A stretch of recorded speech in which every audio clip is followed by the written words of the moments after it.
very loud explosion. It shook the airplane pretty bad, and within a matter of 30 seconds, the airplane was on fire, and suddenly I'm sitting in this fireball, pulled the trigger, ejected, going about pretty close to straight down, 600 miles an hour. And it's the wildest thing I've ever done in my life. And so he took a gun of some kind and stuck it right up against my forehead and says, "Now, tell me what kind of airplane you fly. I'm going to blow your head off." And I said, I won't tell you what I said, but it was impolite, to say the least, which led to about an hour beating. So once you realize you can be beaten severely and still recover, that changes the way you play the game. So we learned a lot. And the longer we were there, the smarter we got. It taught me how to learn to deal with the world as it is, not as you wish it was. You are about to embark upon the great crusade to meet this mounting aggression. And make no mistake about it, good will prevail. When I was a little kid, on the weekends, outside of Kansas City, there was a Navy base where they did pilot training. And on the weekends, when my parents found me to be too much trouble to handle, they would take me out and set me out beside the fence at the airport and let me sit and watch the airplanes all day and come back and get me in the afternoon. And so I had this great idea about flying airplanes would be the only way I would want to go. And then when I was in high school and I was dating girls, I used to take them down to the Kansas City airport, and we would sit on the dike and where the airplanes were taking off right over the top of your head. It was one of my most enjoyable dates, was to take a girl down there in her white blouse, and when the 707s take off and this black soot come down, and she's covered with black stuff. I loved airplanes. I'd love to go sit and watch airplanes. I still do that to this day if I have a chance. When I was 17, between my junior and senior year in high school, my brother and I were out driving around Kansas City trying to find a job, and were not successful. And I heard a guy on the radio say, "Join the Air Force Reserve and see the world." And I said, now there's an interesting thought. So we drove out to the nearest base, and I joined the Air Force that day. I went through basic training, and I became a flight line mechanic, and I got to go work on airplanes. And we had a shortage of people who enjoyed flying, and so I applied and got a waiver, and I became a flight engineer. I became a loadmaster on a C-124. After that, I got accepted into the aviation cadet program to go to navigators training in Waco, Texas. That's when 21st of August of 61, I went on active duty. In July of 62, I got my wings in my commission. From there, I flew airplanes with no warning at all. One day I was sent from Chambly, France, through the United States long enough to drop off my family, straight to Clark Air Base to go through Jungle Survival School, straight to Takhli Air Base in Thailand, where I flew combat missions in North Vietnam. On my 26th mission, I got shot down. We were gathering ELINT information, electronic intelligence information, about the location of the SAM sites, so we could, because they were moving the SAM sites all the time, and so we would get current information today, and we would plot the SAM rings for the flights tomorrow.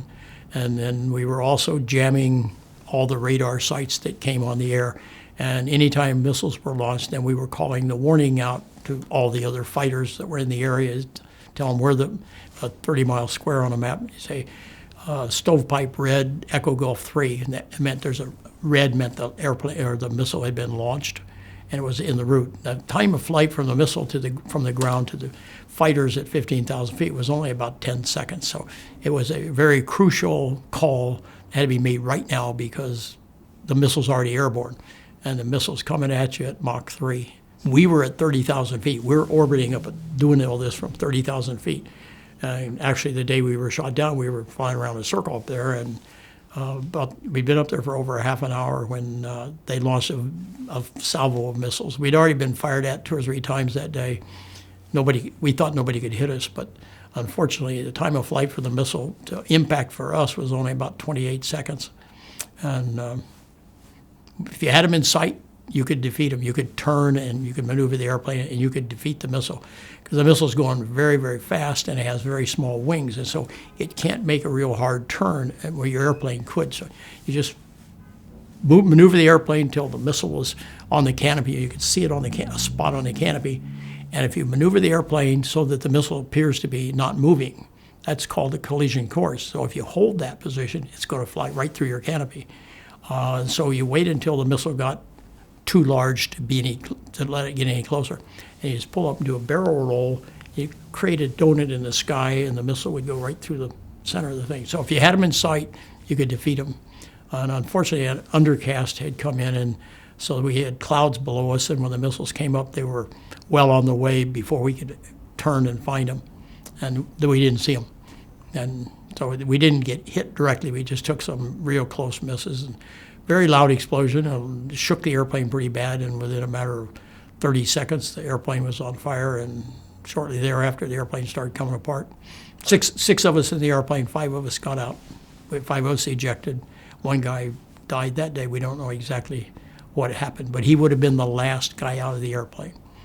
And so we don't know. The airplane blew up shortly after we got out, and he probably was still sitting in the airplane when it blew up. First thing you know is the smoke coming in the cockpit and through the air conditioner around the canopy, and your training tells you first thing you do when you see smoke in a cockpit, you go to 100% oxygen. And when I reached down to turn to 100% oxygen, I recognized the gauge said we didn't have any oxygen. That meant our oxygen converter in the belly of the airplane had been damaged and the oxygen was gone. So at 30,000 feet, your time of useful consciousness is not very long, and so you have to do something immediately. So the first thing, if you don't have oxygen, the next thing you do is dump the pressurization, and theoretically that's going to vacate all the smoke. And that worked for about 10 seconds probably, and then the smoke just kept getting thicker and thicker. The design of the airplane, beside my seat in the floor, there was a little door. You could open the door up like this, and there's a outside of the airplane. You can look at the bottom of the airplane. This door opens up this way. This door on the outside comes down like that, and that steps on. That's how you enter the cockpit of the airplane. And so you open the door on the inside. There's a handle there. You pull that, and that jettisons the door, makes a great big hole at the bottom of the airplane. When I opened the door on the inside, the whole inside of the airplane was on fire. So I didn't reach down there to pull the handle. I just closed the door, and I jettisoned my canopy to get rid of the smoke and everything. And when when the canopy came off, everything in the cockpit goes out the hole except you until you pull the handle. But the door came back up. I don't know if I locked the door or not. Probably didn't.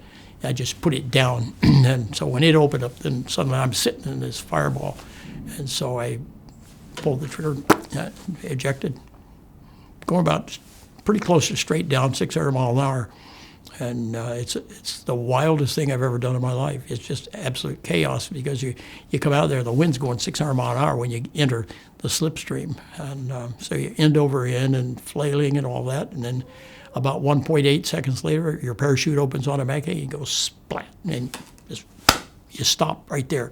So you go from 600 mile an hour standing still on about a heartbeat, and then you hang your chute until you get to the ground. It was about 23 minutes to the ground coming down. I was ejected somewhere around 16,000 feet. Just took a hell of a long time to get to the ground. You couldn't believe it. And people are shooting at you the whole time, and you keep thinking, we'd love to get down a little faster, but there's nothing you can do other than jettison the chute, which then you're going to fall seriously, and it's going to kill you when you hit the ground. So you just sit there and hope for the best. Nobody hit me. I think the primary thing, I kept looking around trying to find the rest of my crew, where they were. I know there were 6 of us in the airplane. I assumed the 4 guys in the back of the airplane had downward ejection seats, and so the pilot and the navigator are going to go up. The 4 guys back here are going to go down. Because when I opened the door and the whole inside of the airplane is full of fire, and they're back behind that, I assumed they jumped out before I did. It turns out that wasn't true. I was the first one out. And we don't know, we'll never know, but we think the pilot was the second guy out, and suddenly these 4 guys in the back are in the airplane, but without any ability to fly the airplane.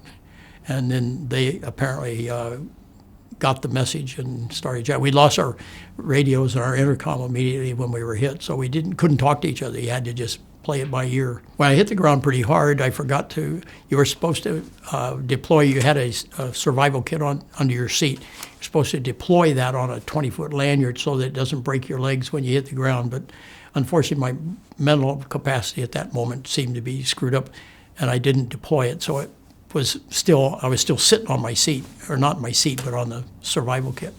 Probably in my best interest, as it turns out, because I came down on a very steep karst of a bamboo jungle, and I mowed down about 100 yards worth of trees as I was coming down, and that seat probably kept me from getting a piece of bamboo stuck in me somewhere. First thing I did is I got on the ground, I opened my survival kit that I hadn't deployed. It was right there. I opened that and it had 2 cans of water in it, and I took my survival knife and punched holes in the top of the cans and drank both cans of water. And then I realized I got burned on my left arm. My left sleeve was gone, and I had been burned on the backside of my arm. And I didn't know exactly what I had in the survival kit to put on that for, burn medicine. It turns out survival kits don't have burn medicine in them, and somebody tried to explain to me one time why, but at the time, all I knew is I'd gone through jungle survival school. They said any cuts, any abrasions, everything will get infected and you'll regret it. And so I decided I'm going to have to do something rather quick. And so the only thing I found, I had a little bottle of iodine, and I had a top on a screw top, but it was on there with paraffin so that it wouldn't leak.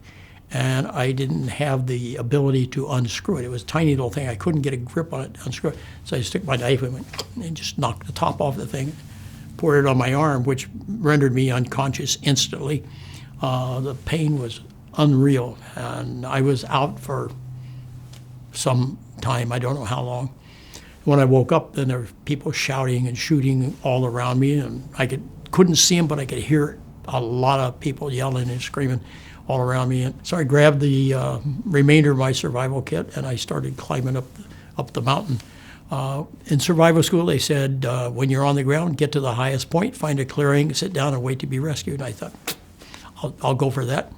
It turned out nobody was coming. We had been briefed, if you're shot down north of the Red River, nobody's coming in, because they just couldn't fly in there. It's too dangerous. And I was 60 miles north of the Red River.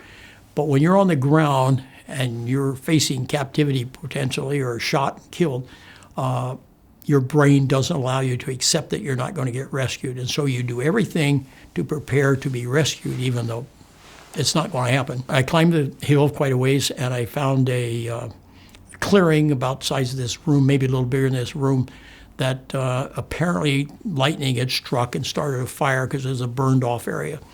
And then I found some bamboo that was all fallen down in a big pile, and I got underneath that and hid. And probably 8 or 10 times that day, I saw the Vietnamese come through real close to me, but they didn't know where I was, and they didn't find me. And so I knew I was flying the second time that day about 1 in the afternoon. So I knew all the airplanes are coming back in the afternoon. So at 1 o'clock in the afternoon, I've got my flares and my mirrors and my rocket things, my pistol. I got everything I could possibly carry. And when I started hearing airplanes coming, then I went out in the middle of this clearing and started preparing to be picked up. Called them on the radio. Nobody ever answered me. I think they had a lot on their hands too. They were flying into a bombing strike. After I had been standing in this clearing for a little while, I look around and I'm completely surrounded by Vietnamese, and nobody had seen me. They're all firing their rifles up in the air, trying to shoot down the airplanes. And so nobody had seen me. So I just kind of melted into the ground, and I crawled back, got back in my little hiding place. And I was there for about another 4 hours before they found me. A little black and white dog came and smelled me and started barking. And pretty soon a guy with a gun came, and he couldn't see me, and he was probably at least as scared as I was, because he didn't know where I was. He couldn't see me, but he probably assumed I had a gun. But he had a rifle, and he kept going, looking all around like this. He kept going, and he was trying to get me to stand up. Then eventually I took my gun, and put it in the mud, and stood up. Was captured, off to jail. First thing they did, they took everything I had. First, they tied me up, and then they realized they wanted to take me out of my flight suit and everything, and they couldn't because I was tied up, so they had to untie me to get my clothes off, and I was down to my underwear and my socks.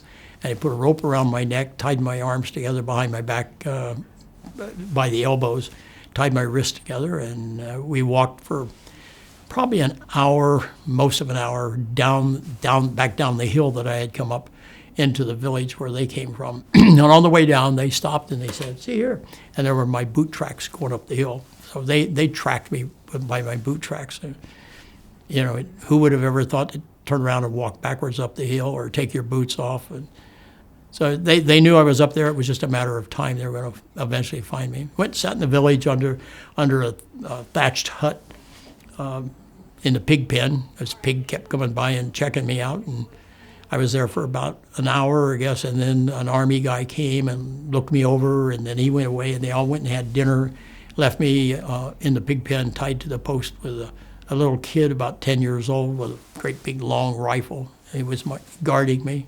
After dark, they took me for a walk through the jungle. We started probably about 8 o'clock at night, walked until sunup the next morning. Every time we would cross a river, we would walk across on a log, and every time we walk across on the log, I'd fall into the river because you don't balance very well when you're tied up and blindfolded. And so I could see out under my blindfold, but I couldn't stay on the log. And they just dragged me out of the river, and we'd go on. So finally, at about 5 in the morning, I guess, I was in a place, and there was another air raid because a lot of shooting and everything. And then they put me in the back of a truck, and we went for an all-day truck ride. And then later that night, I got put into the only time in my life in prison, I was in a bamboo cage, which everybody talks about bamboo cages. I never saw one except once. And it was probably 6 or 8 foot square. It was in the middle of a river, and so I was sitting in the mud in the river. And then they took me out for my first interrogation about 8 o'clock that night. Do you know what a knee knocker is? You ever been on a ship, a naval ship? The doors don't go all the way to the floor. They have this thing you have to step over. Well, that's how bamboo houses are built. They have a thing that holds the frame of the door. So I walked into my first interrogation, was tied up, blindfolded, tripped over the knee knocker, face down in the mud. And when we had our first discussion, there was a guy who had bright light shining, just like this, bright light shining in your face. And he said, name, rank, serial number. I gave him that. And he asked what kind of airplane I flew. And I told him, sorry, I'm not allowed to tell you that. He said, you can't tell me or you won't tell me. I said, it doesn't make any difference. I'm not going to tell you. And so he took a gun of some kind and stuck it right up against my forehead and says, now, tell me what kind of airplane you fly. I'm going to blow your head off. And I said, I won't tell you what I said, but it was impolite, to say the least, which led to about an hour beating by about 10 guys. And they took me out, tied me up, and tied me to the wall of a truck, and then rode in the truck for the next. Actually, it turns out I thought it was 1 day. It was actually 2 days. I lost complete knowledge of where I was or how long I'd been there. And so I thought I arrived in Hanoi at the Hanoi Hilton prison on Friday morning, and it was actually Saturday morning. So, but I had a lot of hallucinations and everything, and I continued to have those until an American in a cell across the hall from me spoke to me, and it was like throwing the light switch. All of a sudden, the hallucinations went away. Jerry Coffey, a Navy commander, and he told me where I was, and he says, don't be standing up kicking the door. Don't give them any more reason to beat you because they're going to beat you anyway. And so that was my first contact with another American. They tie you up, beat you, put you in leg irons, and put your arms behind your back. I have a scar on my left elbow where they tied me that day. It was tied so tight they cut all the way down to the bone. Took it over a year to heal. My arms were completely paralyzed for the first 7 months I was there, from the elbows down. For the first 2 weeks, they did almost every day until you wrote what they were asking for. And fortunately, eventually, I couldn't write much because I couldn't hold a pen in my hands, between the two hands. But it was a pretty routine occurrence for the first few weeks. And they would have you write something about the wonderful Vietnamese people and the horrible Americans, and then they would ask you to write something saying that you weren't forced to write that. And I said, well, that's ridiculous, don't you think? You did force me. And they said, would you want us to force you again? We could do that too.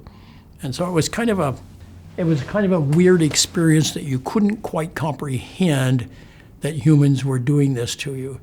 But after you'd been there for a short period of time, you found out this is kind of routine, and you learn to deal with it. First 5 months I was there, I knew I was going to die there.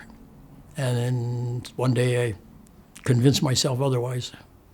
I turned the corner and never ever thought about it again. The thing that kind of stuck in me, probably because of my personality, it plain pissed me off to be treated that way.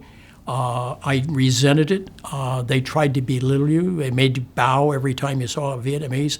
And it's a very, very difficult thing for Americans to be put in that position, and you don't respond very well. And you realize eventually the more belligerent you become, the more you're going to get beaten. And so you kind of try to back off as much as you can. But at the same time, you didn't want to do what they wanted you to do. And so it's a tricky balancing act that we learned to deal with for years. As we used to call that, sitting on the fence. That means you don't want to do anything that they ask you to do, but you don't want to get beaten in the process. And sometimes you'd fall off and you'd write something or say something that you wish you hadn't, and then you get back up on the fence, and then you'd fall off on the other side. And it was a very challenging. Being in prison, I would say, from my perspective, once you've been beaten a few times and you recover, so when my arms came back, the feeling came back in my arms and I could move my hands again, it took 7 months, but I realized how amazing the human body is and how it can recover from terrible brutality. So once you realize you can be beaten severely and still recover, that changes the way you play the game. Mentally, it's a real difficult situation. You have to mentally talk yourself into knowing when you take this stand, they're probably going to beat you. And you have to be prepared for that. And you have to be willing to live with that. And if you write something that they want that you don't want to write, you have to live with that too. The beatings, became almost routine to the point that you didn't dread them as much. They were never fun, but it wasn't that big a deal. The mental anguish, wondering if you were going to get court-martialed for what you had done in prison when you got home, that troubled us for a long time. It took us a long time to learn to deal with that. We knew we had problems to solve in prison. We knew problem solving in prison was not optional. If you didn't solve problems, you're going to die. And so we learned how to step up and say, this is a problem, we have to find a solution. And we became very, very creative. Watching the Vietnamese make things out of bamboo is probably one of the most fascinating things I've ever done. You find out that you can make virtually every single thing you need in the world out of a piece of bamboo with a machete. And so we just watched and we observed, how things got done. I learned the tap code the first week I was there, and I was in charge of communications every cell I lived in the whole time I was in prison. And it was important to me to be able to talk to other people, to know what was going on and who was being beaten and why, to know what lies they had told so you could support their positions and stuff like that. So on average, probably spent 8 to 10 hours a day tapping on the wall. And then we got more proficient. We learned better ways to communicate. But the tap code was always kind of the basis for everything we did. We abbreviated the English language. Everything, TY was they. Every word, U, letter U was U, Y-O-U. But we learned how to, I would call it prison shorthand. And then, some things, TT was that. But we reduced everything down to 2 letters or 3 letters at the most. When we first found out we could could tap on the wall, but you didn't always have a common wall with the guy that you wanted to communicate with. He might be in a different building. And we found out that you could get up on depending on how the configuration of your room, if you had a slat at the top of your window that was, they had bars in the windows and they bricked the windows up. Sometimes they left a brick out at the top, so you had a little space there. Many of the rooms had a vent hole that was up even higher, and you could, if you had 2 guys in a room, you could stand on a guy's shoulders and you could get up to the vent hole. And so you get up to the vent hole, and there are a lot of things that happen in prison that are the origin and why Americans do things is unknown, but it worked. You know what shaven haircut sounds like? You ever heard that? Yes. If you went, that's how we call the guy. If you wanted to talk to the guy in the next cell, you go over to the wall and you go. And if he didn't do, then you knew it wasn't an American. And so you didn't tap on the wall anymore. But we found out if you climb up to your vent hole, put your mouth up here and go, within a matter of seconds, faces would pop up in the vent holes in the building next door, because everybody knew that a cough was an American looking out a hole somewhere. And sometimes it was under the door, sometimes it was through the vent hole, sometimes it was through the crack in the window, through the shutters, but everybody knew that. So you can send tap code silently by just sticking your hand up in the vent hole and going, that's an H. That's an I, spells high. That's how simple it is. And we could send that 100 yards across the courtyard to the other side of the camp.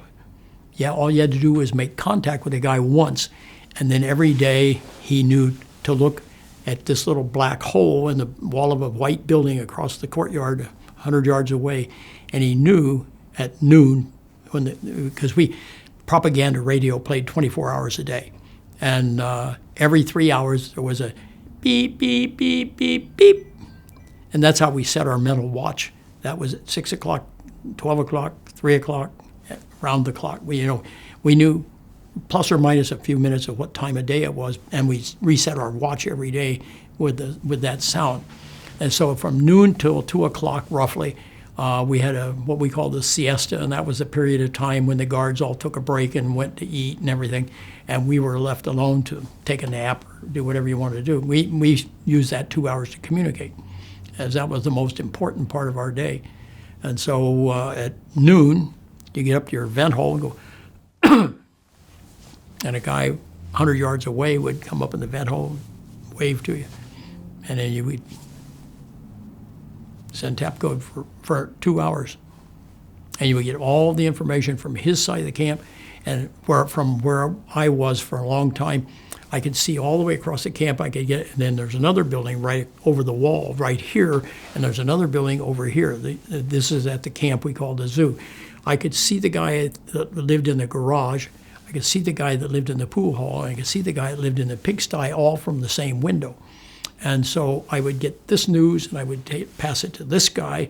He'd give me his news. I'd pass it to that guy, and he'd give me his update. And I'd pass it to this guy, and he'd pass me his news, and I'd pass it to this guy, and he'd pass me his new news, and I'd pass it to this guy. We used to do that for hours and hours and hours.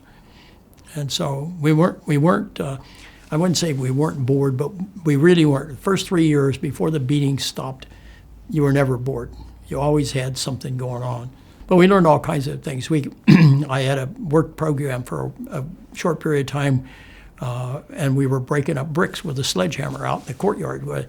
Every time you do it, you go ding, ding, ding, ding, ding. And the guards are standing right there watching you. They have no clue you're communicating with everybody in the camp through tap code on breaking up bricks. So when you had to go out and sweep the street, we never figured out why they did that, but you had a little bamboo broom, you go out and sweep the streets, you go, you said hi to everybody in the camp. As we got there longer, we found out that it took too long to do that, and we invented a hand code. A guy named Tom Browning was in a cell over in the pigsty, and one day I got up and peeked out the window. He got up and he went,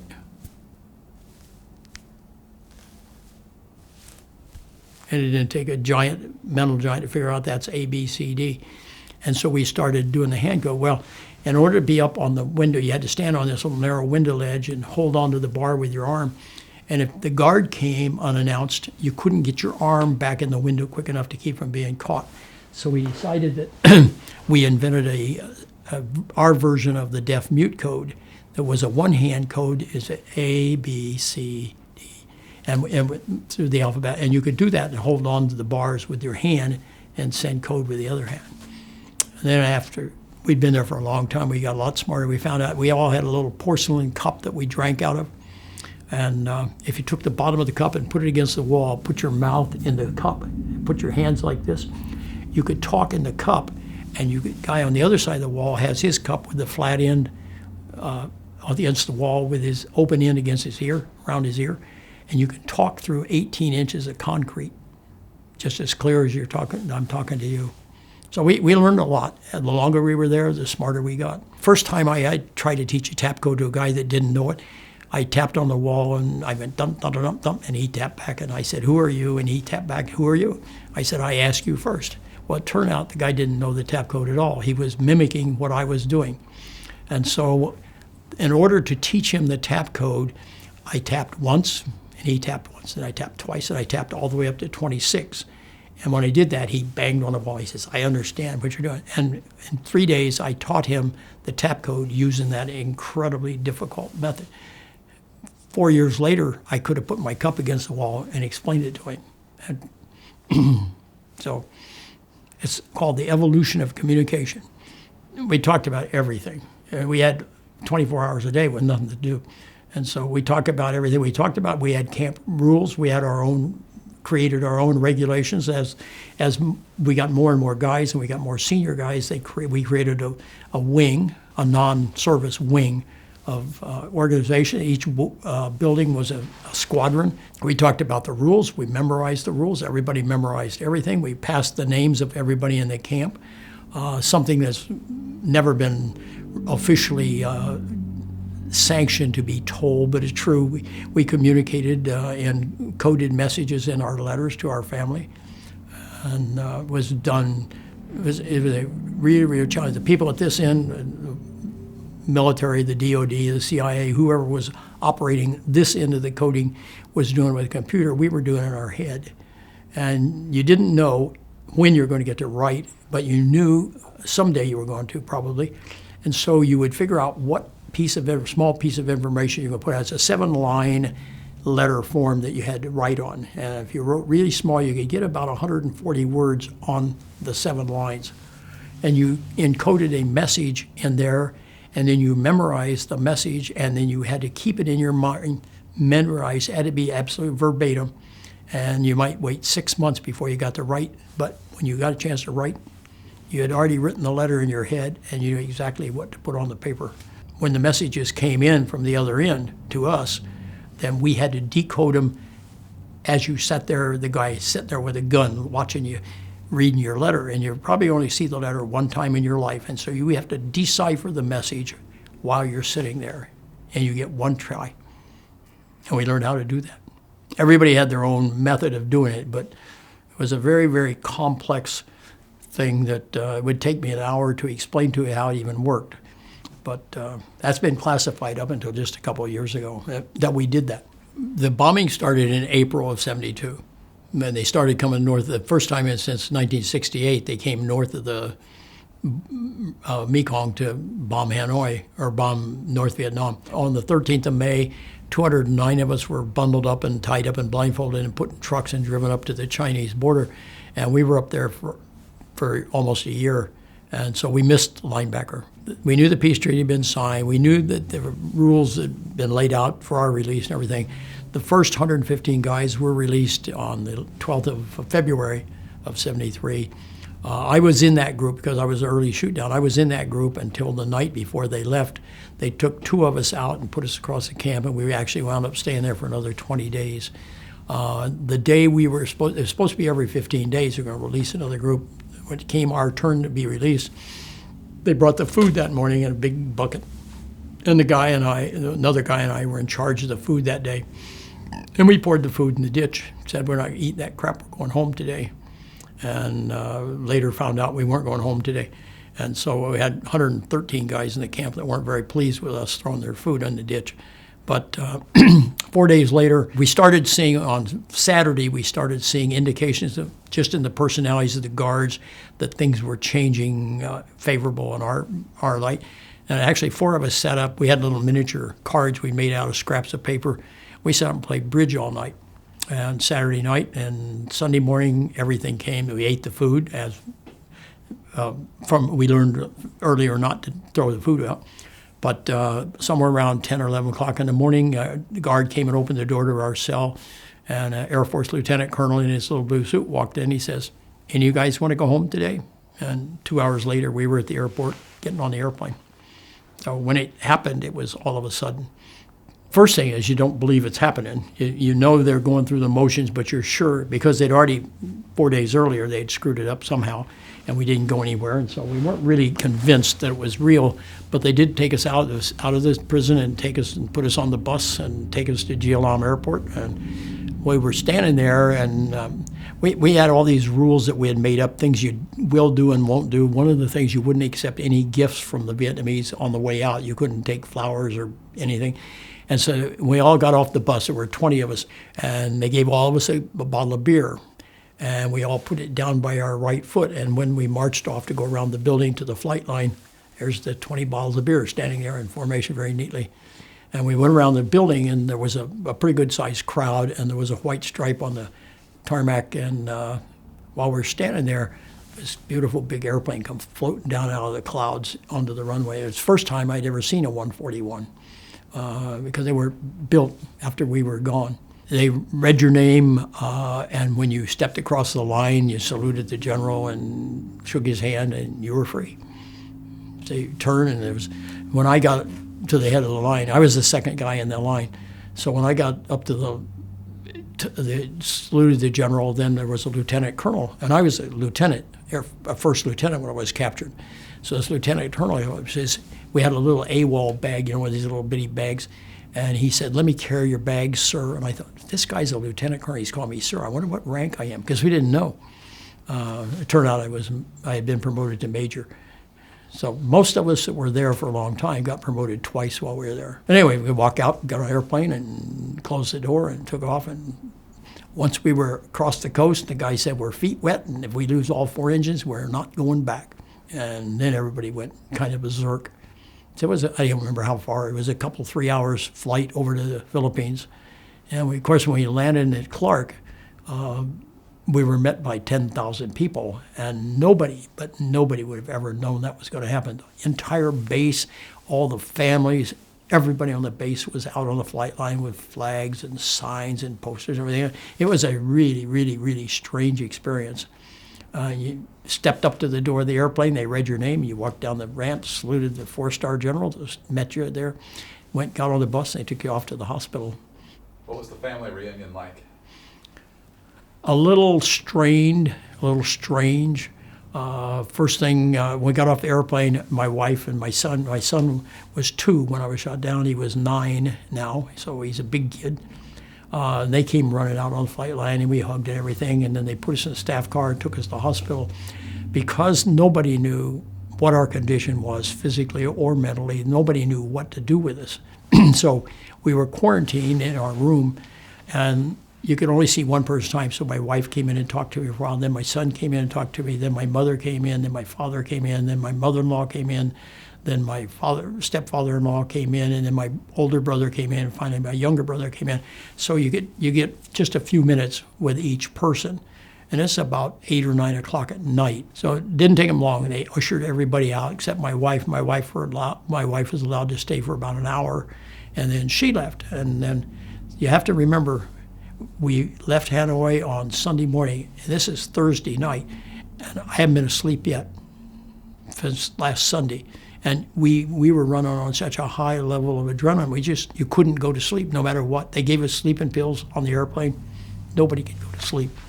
So I'm up on and around in my hospital room, and I'm in my underwear, and I'm shaving, and I've got half my face shaved, and there was a knock on the door, and I opened the door, and there were 5 4-star generals standing there, the Chief of Staff of the Air Force and his entourage, and they came by at 3 in the morning and said, I'm sorry, we were supposed to be here when your plane landed last night. We didn't get here, and we just want to see how you're doing. I said, Christ, I think I'm doing pretty darn good. I said, I'm half shaved. I'm sorry about that. So I walked down the hall of the hospital to the lounge and got up and eat a cup of coffee and sat. And the only time in my life I've ever been in a room full of generals, and we're sitting there in my underwear with shaving soap on one side of my face. It was a little different. I was in the hospital there for 10 days, had a couple of surgeries while I was there, and then came home to where my family had been. I was medically grounded for a year for a variety of odds and ends, but nothing critical other than my left wrist had been broken, and I did a bone graft on my wrist. I'd had many, many, many boils, but pretty much everything had cleared up by the time I got home. About a year ago, I got wind of a tour that was going to Vietnam for the 50th anniversary of our captivity or our release. And so when I got the itinerary and I looked at it, I realized the tour ended in Hanoi on the 4th of March, which is 50 years to the day from the day I was released. And so my wife and I went on this tour. And there were 2 of us, a guy named Wayne Waddell who lives up in Atlanta, he and I were both released on the 4th of March. And so we went, and there were 7 former prisoners on this tour. It was an 18-day trip. So we went to Saigon and spent 4 days, and we went up the Mekong River on a boat into Cambodia and went to Angkor Wat and did some stuff. And we flew over to Hanoi for 4 days, and then on the 4th of March, 50 years to the day from the first time we walked out of prison, we walked out the front door of the prison again. And so everybody I know said that has to be an incredibly emotional experience. And it actually, in my mind, it wasn't as emotional as I thought it might be. What I did is I spent the whole day thinking about how much I have done in the last 50 years that I would have missed if I hadn't got out of jail. And so it's kind of a look back and say, you're the luckiest guy in the world, because I've been all over the world. I've been to 84 countries since I got out of jail. Millions of things that I've been able to do that I would not have gotten to do if I hadn't got out of jail. So it's a pretty important day in my life. It's the day I was born the second time, as I say. I think the realization that what we learned in prison was remarkably important, and to not do something to utilize that is a terrible waste of that 7 years. And so about 35 years ago, I started speaking to Air Force events, and over the time, I've talked to over 4 million people in the last 35 years about how to solve the issues that face our country. Prison, most important thing ever happened in my life. It taught me how to learn to deal with the world as it is, not as you wish it was. And find out what the problems are and then seek a solution. And don't be afraid to, if somebody challenges you, don't be afraid to show them how it works. I always say it was my pleasure. It wasn't something I'd care to do again, but it was probably the most important thing ever happened to me, getting shot down. So I had to go learn how to deal with the world. And it's changed my world forever. And I've changed, 4 million people.